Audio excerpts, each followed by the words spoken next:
తెలంగాణలోని చాలా ప్రాంతాల్లో కోతుల బెడద ఉంది. ప్రజలను దారంటే నడవనివ్వడమే కాదు, రైతులను పట్టి పీడిస్తూ ఉన్నాయి. పంట నష్టాన్ని చేయడమే కాదు, ఎదురు తిరిగితే గాయపరుస్తున్నాయి కూడా. అయితే యాదాద్రి భువనగిరి జిల్లాలో ఓ గ్రామ పంచాయతీ కార్యదర్శి ఓ అద్భుతమైన ఐడియాతో కోతుల బెడదకు చెక్ పెట్టాడు. అదేంటో ఒకసారి చూద్దాం.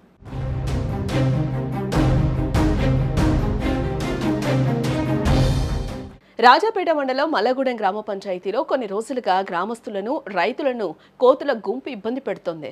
మల్లగూడెం గ్రామానికి ఆనుకునే అడవి ఉండడంతో కోతులు గుంపులుగా గ్రామంలోకి చొచ్చుకొస్తూ ఉన్నాయి. ప్రజలపై దాడి చేయడమే కాక రైతులు కష్టపడి పండించిన పంటలను నాశనం చేస్తూ ఉన్నాయి. అంతేకాదు, గ్రామ శివారులో ఉన్న పాఠశాల వద్ద మధ్యాహ్న భోజన సమయంలో విద్యార్థులపై కూడా దాడి చేసి తీవ్ర ఇబ్బందులకు గురి చేసేవే.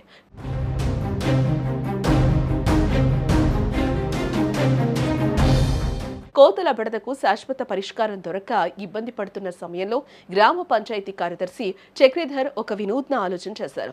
కోతులకు భయం కలిగించే జంతువు రూపాన్ని ఉపయోగించారని నిర్ణయించుకున్నారు. వెంటనే ఆన్లైన్లో 1500 రూపాయలు వెచ్చించి ఒక పెద్ద చింపాంజీ మాస్కును కొనుగోలు చేశాడు.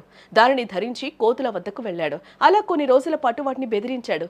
చింపాంజీ రూపాన్ని చూసి బెదిరిపోయిన కోతులు మల్లగూడెం గ్రామంలోకి రావాలంటేనే ఇప్పుడు జంకుతున్నాయి. చక్రీధర్ చేసిన ఈ ఉపాయంతో గత కొన్ని సంవత్సరాలుగా కోతుల బెడదతో నష్టపోయిన గ్రామస్తులు, రైతులు ఎంతో సంతోషం వ్యక్తం చేస్తూ ఉన్నారు. చిన్న ఆలోచనతో తమ సమస్యకు పరిష్కారం లభించినందుకు వారంతా గ్రామ పంచాయతీ కార్యదర్శి చక్రీధర్ను అభినందిస్తూ ఉన్నారు.